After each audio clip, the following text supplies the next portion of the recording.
The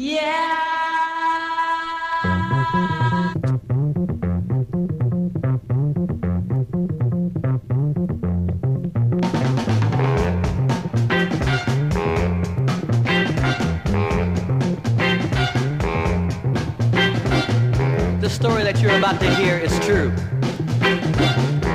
The reason why I know it's true because it's about me. You see, I have a very serious problem. My problem is I don't have to tell you things are bad. Everybody knows things are bad. It's a depression. Everybody's out of work or scared of losing their job.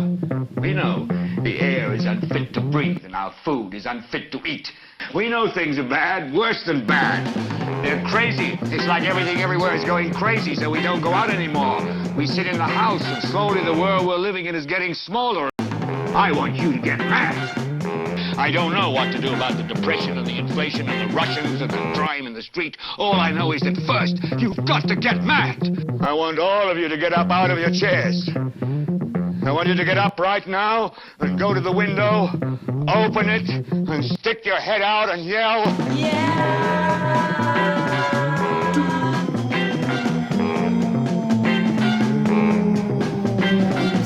the story that you're about to hear. The true Jetty. Spend time wise. This is Azeem, and you are tuned in to Gap Tooth Radio 90.9 on your AM dial. Cause we've been awake early. That's why we on the AM, FM2 corporate, you know. So what's up? What's popping? What's happening? And wagwan. Shout out to all my polygots out there. Polyglot. I myself, I speak. That's why you can't spell. 4 or 5 different languages. I speak East Coast. I speak West Coast. I speak dirty South, you know. And I chat. Speaking of which, I got some broken news that just came in last night. The general himself, Bounty Killer. I mean, not Mike Jackson, but me a Triller. Versus the Simmer. Why you laughing so much? Versus Simmer. Beanie Man. Some say the girl left him sugar. Live on IG this Saturday. At what time? At 8 o'clock. 8 o'clock this Saturday, 8 o'clock Eastern time. That's going to be history, so tune into that. Even if you think you're not into dance hall music, that's really going to be a part of history. So definitely want to check that out. Also, speaking of Jamaica, I want to shout out anybody out there who has dual citizenship. Like a lot of people have dual citizenship in different African countries, different Caribbean countries, you know, a lot of rich people, ex-politicians, people in my own daughter got dual citizenship. My brother has dual citizenship. So he has a Jamaican passport and a U.S. passport, you know, and so which is smart because, you know, if anything ever goes down, like especially things are real crazy right now, you know, if you need to, you can just bounce. You know what I mean? I'm talking to you. I need somebody to, my man Adonis said I need to have somebody to talk to, so I'm talking to you. Not you listening, I got somebody on my phone.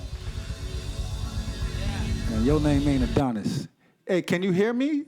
Okay, if you can hear me, do this. Yo, so anyway, so dual citizenship, right? So, like my brother got dual citizenship, and I've always wanted to have dual citizenship, but I was always afraid that I would mess up and get flung back to Jamaica. You know what I'm saying? Like, I don't want to get flung back to Jamaica on some mess up stuff, because that's the thing in the U.S., if you're just black, then they can't put you know that, oh, damn, he's one of ours. You know what I'm saying? But if you got like another, like you Jamaican or Haitian or Nigerian or something like that, man, they chuck you across the water so fast like they trying to skip stones. They just bounce your behind across like, see you later, funny speaking black person, just good luck. Back to Jamaica. You know, and I love Jamaica. Like listen, most of my childhood summer memories, like my best childhood summer memories are in Jamaica, right? So I never talk down on Jamaica, right? But I guarantee you that whatever family that I have out there would definitely not be very excited about their deportee nephew or cousin or whatever showing up to sleep on their couch or in their back in a tent in their backyard. You know, nobody gonna be happy about that. And I can already see myself trying to sneak back into the country. Yeah, I see it. You know what I'm saying? Like, I land in like JFK or Miami or something like that, you know, start walking to a car. I get all I'm wearing like a homemade Trump hat and a Bruce Springsteen t-shirt talking about, boy, wow, that sure was a hell of a flight, I tell you. Sure is good to be home. How y'all doing? Passport? Yep, here you go. Yes, buddy. Hey, anybody know where I can get a good cheeseburger around here? I sure want a cheeseburger. Whew. So happy to be home. Huh? My stamp? Yeah, it's a stamp. Man, you know, them people over there, man, I don't even know if they can pronounce stamp. You know what I mean? They was eating that funny kind of chicken. It's real spicy and salty. Can I just get home, you know? Man, but next thing you know, you flying across the water again. Hold on. Hello? Somebody knock? You gotta talk out loud. What's up? Say something. This is my other co-host, Sana. What's up? No, don't say hi. Like you're a grown person. Okay, what do you think about?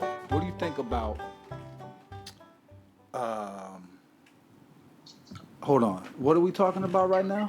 You have dual citizenship, correct? Yeah. Okay, so how do you feel as a person having dual citizenship? Do you feel like you can just like run people over in a limousine and then, hey, my bad, and get flung back to the Maldives just because, you know what I'm saying? Oh, cool. All right, yeah, see? Yeah. So if you need anyone, you know, if you need any of your children homeschooled, send them my way. That's right. And we're going to get them dual citizenship, and we're going to teach your child how to legally run people over in the street and get flung back on some diplomatic immunity. But that'll be for another class. That's for my high-level Patreon class. Anyway, let's get on with the show.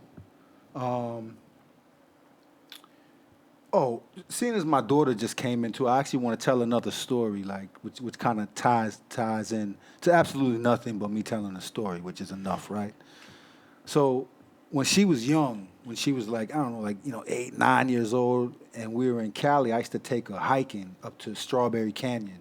It's this place up in Berkeley in the hills, you know, and it's this long trail, beautiful, up in the mountains and things. And we would go up there, and what I would want to do is go take her off the path, like, because I wanted her to be comfortable around nature. I didn't want to be like, oh, a bug, and start screaming because she sees a bug. You know what I mean? How many millions of bugs are there on Earth? How you going to be from some islands and be afraid of a bug? You know what I mean? Like, so I would take her off the path so that we could, you know, go through the bush and through the forest and learn stuff, you know, get our feet dirty, you know? And so we were doing that one day, and I think the day was kind of gloomy too, if I remember right. It wasn't like super sunny or anything, but we're going through the bush, and it kind of peeped some color up ahead, like, what's that? And we creep through, and I promise you, it was these people doing this like ritual thing, like they were wearing these like crazy it was like a witch, or, you know, some type of ritual, you know. I just say, you know, it wasn't no crosses, it wasn't no Star Davids, there were no star and crescents. It might have been a pentagram or two up in that joke, or maybe a Baphomet, something like that. But anyway, they're wearing all this magical, you know, clothing. Ceremonial, magical clothing, colorful. They're standing in a circle, they're chanting, holding hands, and I'm like, oh my God, like I really stumbled across some real deal, like Illuminati type stuff. And it was real interesting, you know, sneak on some Scooby-Doo mystery, literally, like, okay, now we're in a Scooby-Doo mystery, all right. And so, but they wasn't wearing no masks or nothing. So we're looking, and then I'm like, you know what? We're probably like 2 chants away from these people getting naked and, you know, having sex with goat heads on, you know what I mean? So let me go ahead and back up and get my daughter out of here before I scar this child. You know what I'm saying? Like, she, you know, now she can't, you know what I mean? Like, they gonna be in there peeling cats, and she's gonna be scarred for life. Now she can't go outside, you know what I'm saying, or watch movies, because anytime she sees a cat or naked white people, she loses her mind. You know, so I couldn't do that to her. She's like 9 years, you know, so I was like, all right, come on. Because I would have stayed and peeped it, you know what I mean? Like, yo, what's next? You know what I mean? So we backed up. I was like, come on, let's back up slowly and get up out of here, you know? And then we continued our little thing. And she was like, what was that? And I was like, that was, you know, hey, some people on the planet do funny things, do different things, and some things you got to do in the middle of the woods. I don't know, you know, and we left it at that. I should ask her if she remembers that. If she comes back in, remind me to ask her if she remembers that story. Which reminds me of another story. One time we were on tour in Europe, and we were hitting a lot of German stops. And I can't remember the name of the town we were in Germany. I have to check. It was the Bomb Hip Hop Tour. And we stopped in a small, like, little rich town in Germany, somewhere in the hills, if that makes sense. And I don't know why it wouldn't. Like, do they have hills in Germany? I don't know. So, anyway, yeah. Little rich town, and it looked like one of those towns you see in one of those fairy tale books, like those European family Brothers Grimm type of fairy tale books. Like, it had the town square, you know, that everybody, you know, with the building, old buildings around it, and little restaurant, everything. The whole thing was built around the town square. You know, so if you're at the town square, everything was, it wasn't like a downtown. It was like literally like a town square. So anyway, we're around down there, and I teamed up with my man's Mark Stretch from Foreign Legion.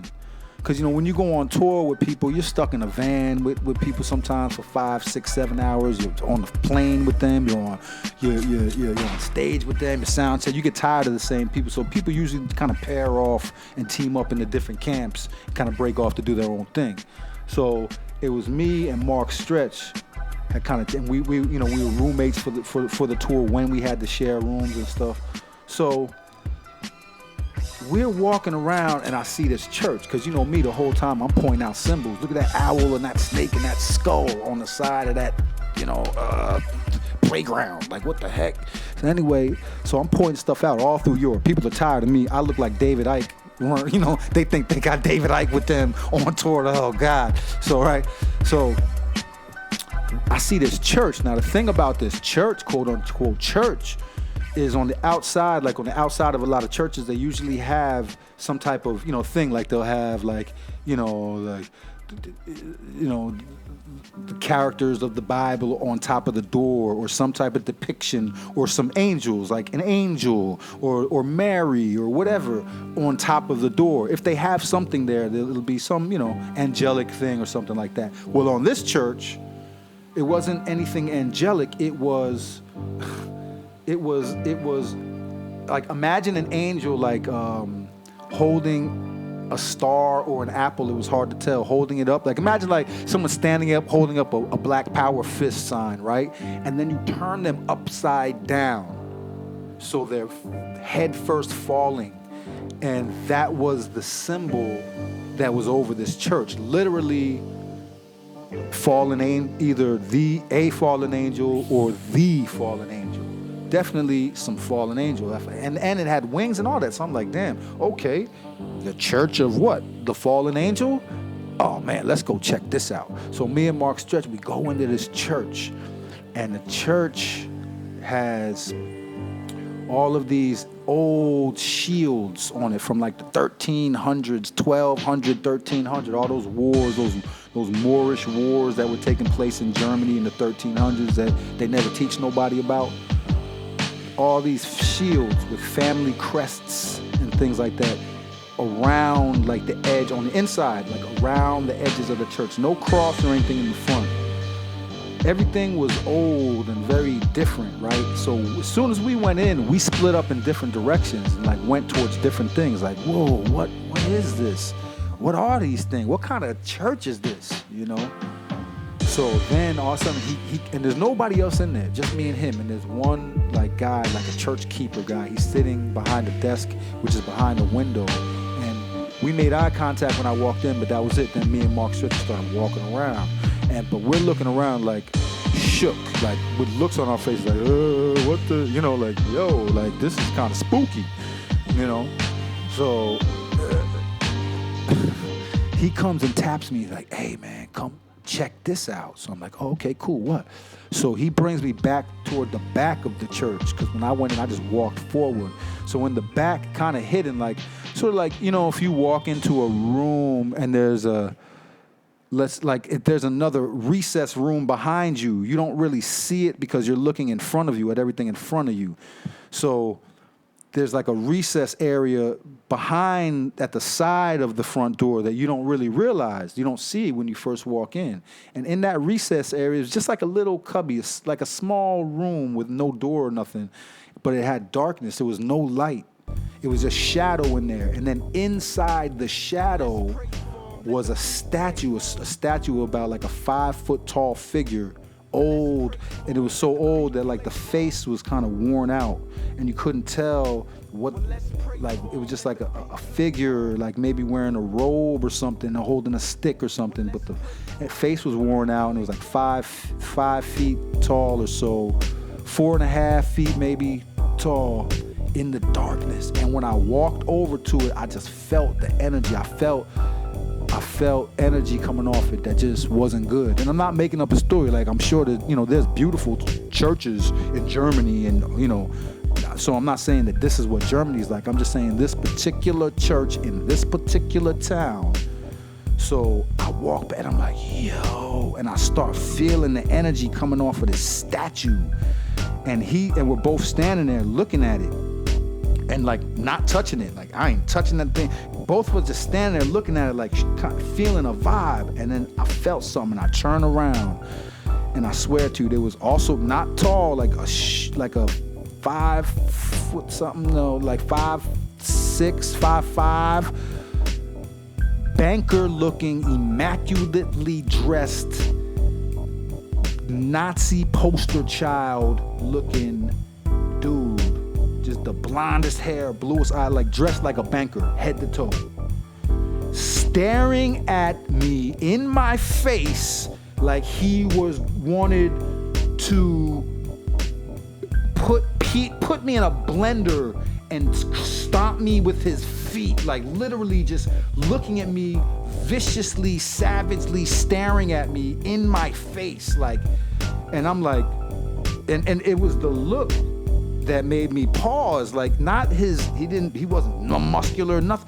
And I looked, and something about the way dude looked at me, and I knew I'm in another country. When you're in another country, family, you know what I'm saying? The rule number 1 is just blend in. Do not stand, don't start none, and if and there really won't be none. You gotta know you are not at home. You know, if I'm walking down the street in Bed-Stuy or in Miami and some banker-looking dude just stops me on the sidewalk and stares me up and down, I'm home. That's a different story. I'm in the middle of I don't know where out there. Oh, no. I'm well over out of my jurisdiction. So I see the guy looking at me. I tap Mark Stretch I tap him, tap. And he looks at me, and I nod over dude, and I said, yeah, let's go. And I do the let's go, like with my hand. Let's bounce. Boom. And I start walking out the door. Boom. He's a few steps behind me.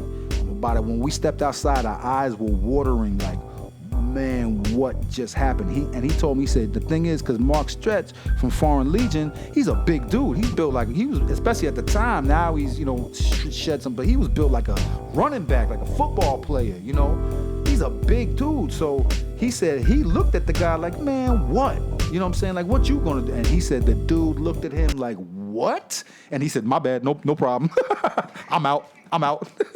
So even he felt it. So it was some real, like, I don't know, like, and the thing was, I'm thinking like reptilian, because at the time I was reading David Icke. So I'm thinking this dude was about to shapeshift and literally like eat us, you know what I mean? So I was like, wow. So we're bugging now. We're walking through this town square, just looking around, you know, in the middle of an X-Files episode, and we see the rest of the people from the tour. Like, we run into the rest of the people from the tour, and they're like, hey, we're looking for something to eat. So we're like, okay, cool, let's find something to eat. So I look across the town square and I see this dread, you know, and I see him. He's with a woman. They're pushing a baby carriage and stuff, but he's kind of far across.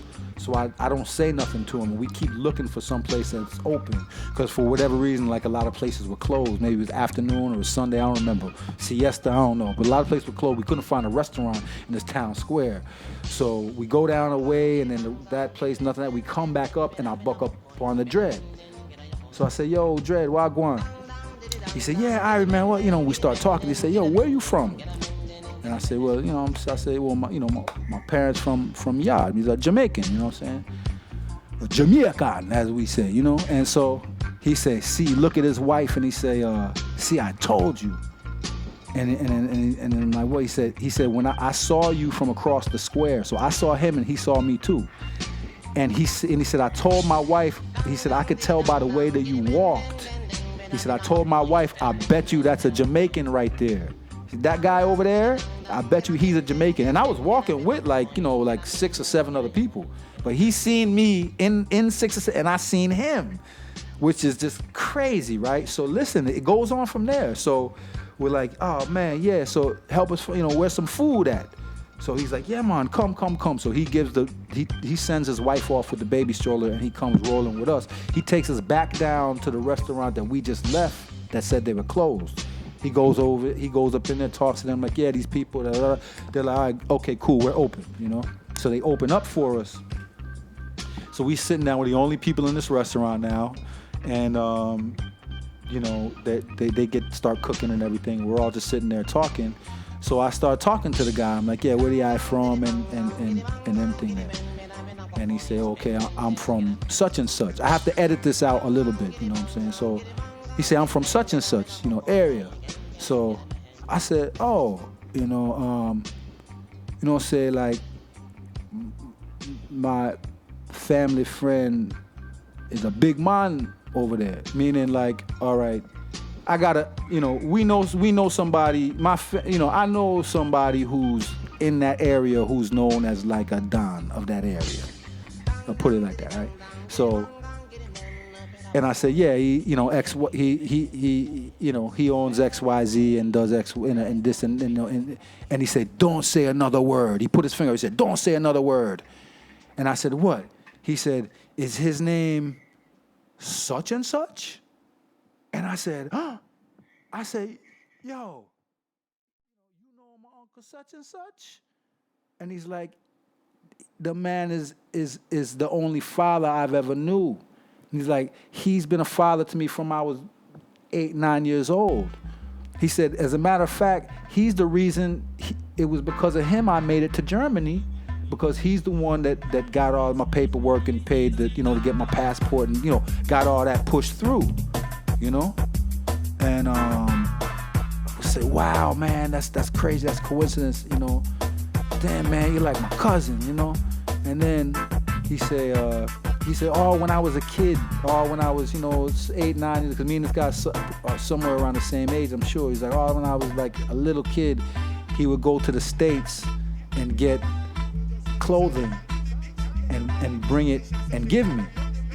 And I said, yeah. I said, wait, but I remember being young when my mother would come into the room early in the morning and say, hey, your uncle such and such, here's some plastic bags. Take all your old clothes and shoes that you don't want and put them in the bags. He's going to come and collect them. So this guy that I met in the middle of some little satanic German town, this dread that we just buck up on, that I happened to peep from way across the courtyard, grew up wearing my clothes. literally wearing my clothes. And we meet years later like that, you know? Yeah. It's a beautiful thing. Yeah. My daughter's out there painting the wall, listening to 50 Cent. I swear I raised a little pirate. I swear to God, she's a pirate. I don't know. I guess it's lucky I didn't have a son, because he'd have been a bank robber and all type of stuff by now. So, but another thing that I'm reminded of is Louisiana. Like, speaking of some bugged out, like, and what's the trip is Louisiana, you expect it to be some type of Vodun sort of thing, but I don't know, it was like some type of time warp type of thing. Like, we had this tour, not a tour, we played the jazz festival in New Orleans, right? It was for the, when we had the Rise Up album, I think, so it was like me and Zeph, and I remember Doze Green, the street artist, Doze Green, internationally known, shout out to Doze, big respect, even though he's part of this story, but I want to start out by saying it's a lot of, don't do that, okay, I'm saying it's a lot of respect for Doze. So it was me, Doze, it was it was Peace from Freestyle Fellowship, also shout out Freestyle Fellowship. And like a few other people, I don't really remember. But anyway, we get there, right? We get to New Orleans and everything is kind of going normal, whatever. We get to the venue. And I remember there's this one guy, he's friends with the promoter. And he's like, hey, you guys want to, you want to do some cocaine? What you want? Like, he was just a walking drugstore. He had everything on him, So then he's like, yo, take this pill. And he gives me some pill, some red pill. I'm like, what is it? He's like, oh, it's the blah, blah, blah, blah, blah, blah, blah. I'm like, oh, okay, cool. So now you should take it. I'm like, okay, cool. I take it. I put it in my pocket. I did not take it, right? So I remember, let's just say one of the guys, all right? One of the guys on the tour, like, had this girlfriend with him, because I don't know what their everyday situation was. So I'm going to say he had this girlfriend with him, and the girl was apparently some type of mafioso daughter, like some big captain, Gambino family captain's daughter or something like that, right? Interesting female, definitely down, cool. She kind of, you could tell she knew what was going on. So somehow her and I end up in the back room, like the dressing room, and we're talking, we're in a conversation. Like nothing, I'm not thinking, because first of all, I'm like, well, this is, homeboy's girl, so I'm not in that mind frame, Her, on the other hand, maybe there was a little bit of flirtation going on. I don't really remember. But anyway, we were back there. We were having a conversation, right?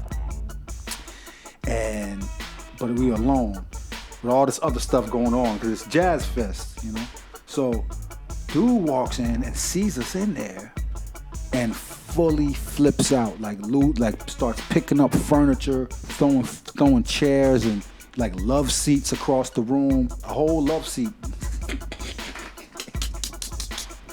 So I'm just sitting there, and he's, and the thing was, like, even though I might have been the catalyst for his frustration, he was man enough to not necessarily be mad at me. So I was just sitting there watching it, like he was using his anger, however he chose to. He started cussing her out, threw furniture, love seats everywhere, knocked over tables, glasses. And then storms out, and she gets up and runs off after him. And I'm just sitting there like, what the hell just happened? People walking in the room like, damn, what happened? I'm like, I don't know. So then I get on stage. We get on stage, we begin our show. And this Negro, Peace from Freestyle Fellowship, gets on stage and like starts like rapping or something, like in the middle of my set. And I'm going like, what the hell? Now, again, Freestyle Fellowship, I respect, is one of the best underground groups of all times. Particularly AC Alone and Micah 9. I highly respect them brothers. AC Alone and Micah 9 are like pillars for underground West Coast hip hop. They legends. Micah 9 is one of my top 10 MCs of all time. But this dude, Peace, jumps up on stage and starts doing something. I couldn't figure it out. And again, no disrespect to it, but I low-key thought that this dude had a partially fried microchip. Shout out to him. It's no diss. At the time, I thought he was partially. So I felt bad. Like, I was like, oh man, this dude, this poor dude, he just want attention, you know what I mean? So I kind of let it slide. And I remember at first, like, all right, well, let me work it out. We're going to rap together. It's cool. Because a real artist can adjust on the slide. My point is, I swear, I had no idea that even Zeph came up to me, you know, after he said, man, you handled that so calm and collected it. Like, I was shocked. And because I didn't know, I'm the only idiot there who didn't know, no, he's not that special. I was trying to diss you and throw off, okay, is that a bad word to say? Oh, just the word itself or saying it, that's a bad word. Okay, he didn't, you know, whatever, but, because I don't want to insult anybody. This is for everybody, you know what I'm saying? And this show is a family show, as everyone can tell. Okay, so he was trying to diss me, and I didn't know it. So I treated him like gently, because I didn't want to hurt his feelings. Like, if I knew that he was in his right mind and actually trying to like challenge me either artistically or physically, you know, I literally would have thrown dude off the stage head first. I really would have. You know, and nobody would have done nothing because he was well out of law. I didn't know that he was trying to disrespect me until years later. I run into him somewhere in Berkeley, you know, in People's Park or something. There's some hip hop show or something like that. And he came up to me and he apologized to me. And I accepted his apology, but also at the same time, it was a revelation for me. So I'm looking at this dude, listening to him apologize, and I'm shaking his hand. But in my mind, I'm like, hold up, you was trying to, like, it was a lot to deal with all at one time. And like, how do you look flashing on somebody or something that happened 3 years ago or 5 years ago, or however long it was, 2 years, I don't even remember. But it had already happened. So me getting mad about it in the park then would have just been ridiculous. So I just kind of accepted his apology, filed it, and let it go. So let me keep going now. This isn't done. So all that happens. Boom, he eventually gets off stage. We finish our show. Blam, okay. I go, so that's two down now. This dude done ran somewhere. The first guy, he's gone because of his girl. They ran off.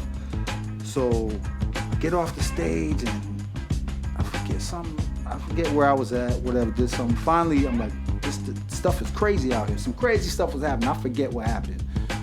And so I go up to the room, because the hotel room was right across the street from the venue. I go up to the room. My DJ is in there. Somebody else, I can't remember who, and they got some woman up in there, some white lady up in there. And when I walk in, they're like, oh, I'm not supposed to say that either? All right, okay, damn. Oh, okay. They got some woman up in there, right? And when I walk in, they're like, oh, hey, oh, okay, you're here, cool. Hey, we're out. She's staying here, but we're out. And I'm like, huh? Real fast, it's real fast. And say they mentioned, oh, well, she's a masseuse. She's like, yeah, I'd like to stay. I'm gonna stay here for the night. No funny stuff, but I'm willing to do my services for free. So, long flight, long show, stressed out, crazy night. I'm like, all right, because the thing was, I think what convinced me was, I think she actually had the table, like a real massage table somehow. I don't know, she was lugging it around, I don't know. But she had that set up in the room. So I'm like, all right, this is all legit, whatever. They leave me in there with this lady. So I lay down, start getting the massage, and start talking or whatever. And then she starts kind of mumbling to herself, And I think at some point, I know this part sounds weird, but somehow I think I ended up, because she was like standing behind me, like getting in the back of my neck. So she wanted me to roll over on my back. So I was on my back, and she started like, using my own weight to massage the back of my neck and this, and then she put her hand over my chest, like my heart, and she goes, ooh, a lord, interesting. So now I'm like, what? Like, what's going on? Because again, like, I'm still thinking at the time, thinking these people is lizards. I'm reading too much, kind of, to the left material at the moment.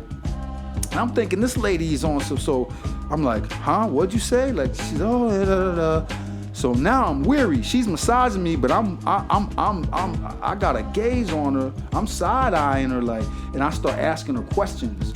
And somehow I forget what I asked or how the subject turned, but she said something about, it sounds very simple. It was but at the time, something about evil not existing or having its place in the universe and there is no evil or something like that, which philosophically actually can make sense within a conversation of balance and things like that. But at the time where my mind frame was at, what was going on, when she said evil has its place and it's necessary, I swear to you, if I could do this again, they'd make it an Olympic game. Like, I somehow jumped from on my back.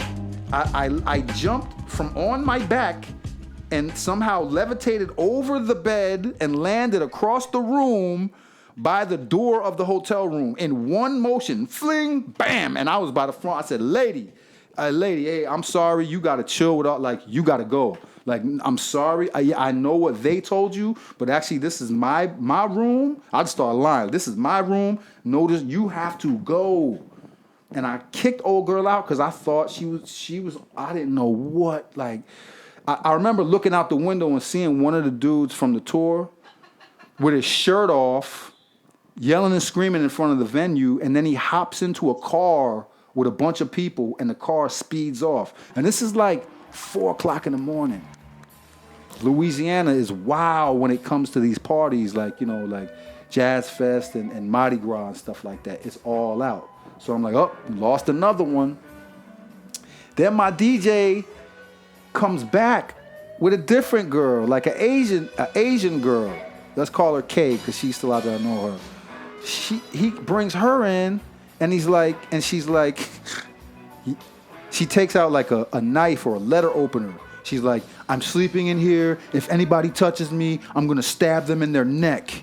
And by then, I was like, I don't know what this place is. I was like, yeah, whatever. I went to I had my own bed, obviously. I slept in my bed, turned my back. I don't even remember much else except that we woke up in the morning to them kicking us out of the hotel. Like, yo, y'all are supposed to have checked out, like, you gotta go or pay more money. So we get kicked out of the hotel. We're calling everybody else's room. We can't find nobody. We haven't been paid yet. We're walking around New Orleans, dragging our suitcases, hungry, broke, can't find nobody. Oh, man, that was a hell of a trip. As a matter of fact, if you listen to the Rise Up record, the Rise Up, DJ Zeph and Azeem album, Rise Up on Ohm Records, there's a hidden track after the last song. You let the CD keep going after the last song, just let it go, and then a hidden track comes up where I tell an edited version of this story. So you could, like, when you hear that, you be like, oh, I know what he's hinting at. I hinted to some of the stuff I just said, but I didn't really tell it. So that's another story. And you know what? We're at 38 minutes. That's way too long. Shout out my homeboy, Adonis Pena. If you're looking for some jewelry, if you're looking for, like, you know, a wedding ring, an engagement ring, something to give your lady or maybe your mistress or maybe just that stripper that you know who happens to be down the street. You know what I'm saying? Shout out down the street. Holler at him because he's got the hook up on some real good jewelry, and they'll tell you where the stone came from, what mine, who, you know, you might meet the guy who dug the stone up. It might be him. So shout him out because he really gave me some great ideas for this podcast. Shout out my co-host Suki, and and that's it. Oh, last announcement. A lot of big changes are gonna happen. We're gonna go visual. We're gonna turn this into a real show because here's the thing: if you hire yourself for something, hire yourself for something big. So instead of me hiding behind my microphone, we're gonna go visual with this. We're gonna make it a real show, and we appreciate everybody's support. Shout out friend, even if you are a hacker. Shout out my homeboy Lect in Abu Dhabi. And all ills and bays with their wills and ways. ETC, erase and take charge. One love, one blood, one God, one aim, one destiny. Peace.